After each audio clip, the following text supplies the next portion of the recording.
ఎవరో ఏదో అన్నారని నీకు ఇష్టమైన వాళ్ళను వదులుకోవడం తప్పు. మంచి చెడులను తెలుసుకోవడం నీ నిర్ణయం కావాలి కానీ ఇంకెవరి అభిప్రాయమో నీ నిర్ణయం కాకూడదు. మీకు నిజాలు తెలిసి కొందరిని నిలదీయాలని అనుకోకండి. ఎందుకంటే తిరిగి మీ మీదే నిందలేసే మనుషుల మధ్య బ్రతుకుతున్నాం. నచ్చితే పెద్ద తప్పు కూడా మనకు చిన్నదిగానే కనిపిస్తుంది. నచ్చకపోతే చిన్న తప్పు కూడా పెద్దదిగానే కనిపిస్తుంది. నీకు బాగా ఇష్టమైన వ్యక్తి నిన్ను బాధ పెడితే కోపం రాదు, కన్నీళ్లు మాత్రమే వస్తాయి. ఎదుటి వ్యక్తి ఎలాంటి పరిస్థితుల్లో ఉన్నాడో తెలుసుకోకుండా ఆ వ్యక్తిపై మీ మనసులో మీకు ఇష్టం వచ్చినట్లు ఊహించుకోకండి. బంధాలు బలహీనపడతాయి. ఎలా ఉన్నారు అని పలకరించే వారి కంటే నువ్వు బాగుండాలని కోరుకునేవారు ఉండడం గొప్ప విషయం. గడిచిపోయిన కాలం గురించి ఆలోచించకండి, ప్రస్తుతం ఏంటి అనేది ఆలోచించండి. నీ మీద నీకు ఉండే నమ్మకం శత్రువును భయపెడుతుంది. నీ మీద నీకు ఉండే అపనమ్మకం శత్రువుకు బలాన్ని పెంచుతుంది.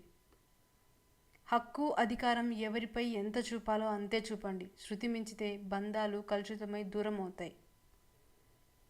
మీరు ఒక పనిని ఆపే ముందు అసలు ఎందుకు మొదలు పెట్టారో గుర్తు తెచ్చుకోండి. ఒక మగాడితో ఆడది ఆనందంగా జీవించాలంటే అతనిని ప్రేమించడం కంటే అర్థం చేసుకోవడం ముఖ్యం. అదే ఒక స్త్రీతో మగాడు ఆనందంగా జీవించాలంటే ఆమెను అర్థం చేసుకోవడం కంటే ఆమెను ప్రేమించడం ముఖ్యం. బాధ అంటే మనిషికి దూరం అవ్వడం కాదు, దూరమైన మనిషి పదే పదే గుర్తుకు రావడం. మోసపోయినా పర్వాలేదు కానీ మోసం చేయడం చాలా పెద్ద తప్పు. మోసపోయినప్పుడు నీకు అనుభవం వస్తుంది. అదే మోసం చేస్తే దానికి ఏదో ఒక రూపంలో శిక్ష తప్పకుండా పడుతుంది. రంగులేని పువ్వుకు ఆకర్షణ ఉండదు, అలలు లేని సముద్రానికి అందం ఉండదు, సూర్యుడు లేని ప్రపంచానికి వెలుగు ఉండదు, లక్ష్యం లేని జీవితానికి విలువ ఉండదు. సరైన సమయం వస్తుందని వేచి చూడకండి, వచ్చిన సమయాన్ని సరిగ్గా వాడుకోండి. గొంగలి పురుగు తన రూపం చూసి బాధపడేలోపు అందమైన సీతాకోక చిలుకగా మారి స్వేచ్ఛగా ఎగిరిపోతుంది. మనిషి జీవితం కూడా అంతే. కష్టం వచ్చినప్పుడు ఓర్పుగా ఉంటే కొత్త జీవితం మొదలవుతుంది. పని చేసిన ప్రతిసారి సత్ఫలితాలు రాకపోవచ్చు, కానీ పని చేయకపోతే ఏ ఫలితము రాదు. బలం అందరికీ ఉంటుంది కానీ సంకల్ప బలం కొందరికి మాత్రమే ఉంటుంది. అది ఉన్నవాళ్లే విజయానికి సాధించగలరు. డబ్బు సంపాదించడం తెలివితో చేసే పని కానీ మనుషులను సంపాదించడం మనసుతో చేసే పని. మీ ఏడుపుకి కారణం అయిన వాళ్ళే మీ గెలుపుని చూసి తల దించుకోవాలి. అలా ఉండాలి మీ విజయం. మీరు అనుకున్నది సాధించాలి అనుకున్నప్పుడు అనుకోనివి చాలా ఎదురవుతూ ఉంటాయి. అంత మాత్రానికే జీవితం అయిపోయినట్లు కాదు, జీవితం ఇంకా చాలా ఉంటుంది. నీ బలహీనత తెలిసిన వారికి నీ బలాన్ని కూడా తెలియజేయి. అప్పుడే నిన్ను వాడుకోవాలనే ఆలోచన వారికి రాదు. భయానికి మించిన రోగం లేదు, ధైర్యానికి మించిన ఔషధము లేదు. మీరు పోగొట్టుకున్న ప్రతి రూపాయి 100 రూపాయలు సంపాదించుకునేందుకు ఉపయోగపడాలి కానీ 100 పోగొట్టుకునేంత వ్యసనంగా మారకూడదు. నిజాయితీ లేని 100 మంది వెనుక నడవడం కన్నా నిజాయితీ ఉన్న ఒక్కడి వెనుక నడవడం ఉత్తమం. జీవితం ఆనందంగా గడపాలి అంటే క్షమించలేని వాళ్ళని మర్చిపోవాలి, మర్చిపోలేని వాళ్ళని క్షమించాలి. అప్పుడే మనం ప్రశాంతంగా ఉంటాం. మీ చుట్టూ ఉన్న వాళ్ళందరూ మీ వాళ్ళే అనుకొని మోసపోకండి. ఒక్కసారి వాళ్ళకి వ్యతిరేకంగా మాట్లాడి చూడండి, వాళ్ళ అసలు మనస్తత్వం బయటపడుతుంది. మంచితనం మంచిదే కానీ అతి మంచితనంతో ఆలోచించకుండా చేసే సహాయం నీ మీద ఖచ్చితంగా మోయలేని భారాన్ని మోపుతుంది. గుర్తుంచుకొని సహాయం చేయి. మనం రుచిని నమ్ముకొని శరీరాన్ని పోషిస్తే ఆ తర్వాత ఆస్తులు అమ్ముకున్న ఆరోగ్యాన్ని తిరిగి తెచ్చుకోలేం. మనలో మార్పు ఆహ్వానించలేనప్పుడు ఎదుటివారిలో ఆశించకూడదు.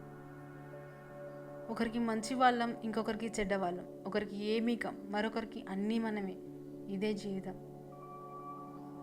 మంచి వ్యక్తిత్వం గల స్నేహం ప్రతి ఒక్కరిని ఆకర్షిస్తుంది. ఎవరు ఉన్నా ఎక్కడ ఉన్నా రాళ్లల్లో ముత్యం వలె కనిపిస్తుంది. నిజం చెప్పాలంటే నీతి ఉండాలి, మంచి చేయాలి అంటే మనసు ఉండాలి. మనశ్శాంతిగా బ్రతకాలి అంటే ఏది ఎక్కువగా తెలుసుకోకూడదు, ఎవరిని ఎక్కువగా చదవకూడదు, ఎక్కడ నా సొంతం అనే భావన ఉండకూడదు. డబ్బుతో కొనగలిగే వాటిపై నీ డబ్బును ఖర్చు పెట్టు, డబ్బుతో కొనలేని వాటిపై సమయాన్ని ఖర్చు పెట్టు. మౌనాన్ని అవసరాన్ని బట్టి వాడాలి, కానీ అన్ని వేళలా మౌనంగా ఉంటే ఈ సమాజం నిన్ను వెక్కిరిస్తుంది. పట్టుకున్న దాన్ని విడిచిపెట్టకు. విడిచిపెట్టే ఉద్దేశం ఉన్నప్పుడు పెట్టుకో. అది ఆశయమైన బంధమైన. నిన్న ఉన్న సంతోషం రేపటికి ఉంటుందో లేదో తెలియదు. ఇలాగే ఈరోజు ఉన్న కష్టం రేపటికి ఉండకపోవచ్చు. కష్ట సుఖాలు వచ్చిపోయే బంధువులు లాంటివి. ఉన్నది ఒక్కటే జీవితం. నలుగురితో కలిసి మెలిసి నవ్వుతూ గడిపేద్దాం. జీవితంలో 10 మందిని బాధ పెట్టి ఎదగడం గొప్ప కాదు, 10 మంది బాధను తీర్చి ఎదగడం గొప్ప. అర్థం చేసుకునే మనసు లేనప్పుడు చెప్పే మాటలు చెవులకు వినబడవు. రోజు రోజుకి నువ్వు ఒంటరితనాన్ని ఇష్టపడుతున్నావంటే నువ్వు మనుషుల మనస్తత్వాన్ని చదవడం మొదలు పెట్టావని అర్థం. మనసుకు నచ్చిన జ్ఞాపకాలు గుర్తొచ్చినప్పుడల్లా కాలం వెనక్కి వెళ్ళిపోతే బాగుండు అనిపిస్తుంది. మనం పూర్తిగా సుఖపడకపోవడానికి అవరోధం ఒక్కటే, మనకున్న దానిపై నిర్లక్ష్యం, లేని దానిపై ఆరాటం. కంటితో చూడనివి, చెవులతో విననివి ఎప్పుడూ నమ్మవద్దు, ఇతరులకు చెప్పవద్దు. ఎందుకంటే కొంతమంది చెప్పే మాటల వల్ల కొన్ని స్నేహాలు చెడిపోతాయి, కుటుంబ బంధాలు విడిపోతాయి. ఓటమి అంటే అంతం కాదు, గెలుపు అంటే ప్రారంభం కాదు. ఓటమి అనుభవంతో గెలుపు బాటని వెతికే వారే నిజమైన విజేతలు.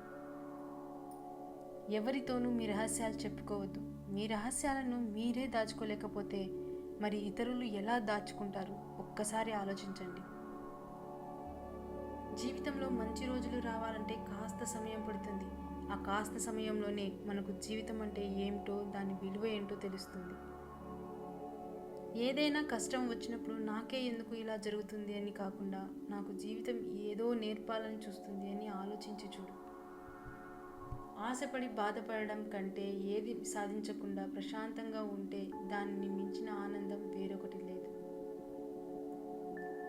పొగడ్తలతో బతుకుతున్న వారికి మనుషులు గుంపు కావాలి. స్వయం కృషితో వెతుకుతున్న వాడికి ఆత్మవిశ్వాసమే తోడు. పెదాలు నవ్వితే చాలదు, కళ్ళు నవ్వాలి. మనసులో ఉన్న ప్రశాంతత అయినా అశాంతి అయినా కనిపించేది మన కళ్ళల్లోనే. మీకు నచ్చినట్లు ఎప్పుడైతే బ్రతకడం మొదలు పెడతావో అప్పుడే నువ్వు చాలా మందికి నచ్చకుండా మిగిలిపోతావు. గెలవాలన్న ఆశ బలంగా ఉంటే ఎన్ని అవరోధాలు ఉన్నా మీ ప్రయత్నం విజయ తీరాలకు చేర్చే తీరుతుంది. నువ్వు జీవితంలో సంతోషంగా ఉండాలనుకుంటే ప్రేమకు యజమానిగా ఉండాలనుకోకు, ప్రేమ దాతగా ఉండు. వారసత్వంగా ఎన్ని కోట్లు వచ్చినా ఉంటాయో లేదో తెలియదు, కానీ అక్షర జ్ఞానం వస్తే మాత్రం ఎవరూ దోచుకెళ్ళలేరు. ఎంతమందికి దానం చేసినా తరగని నిధి అక్షర జ్ఞానం. మనం దేనినైనా మనకున్న బలంతో సాధించాలి, అంతేకాని ఎదుటి మనిషిలోని బలహీనతను అడ్డు పెట్టుకొని సాధించకూడదు.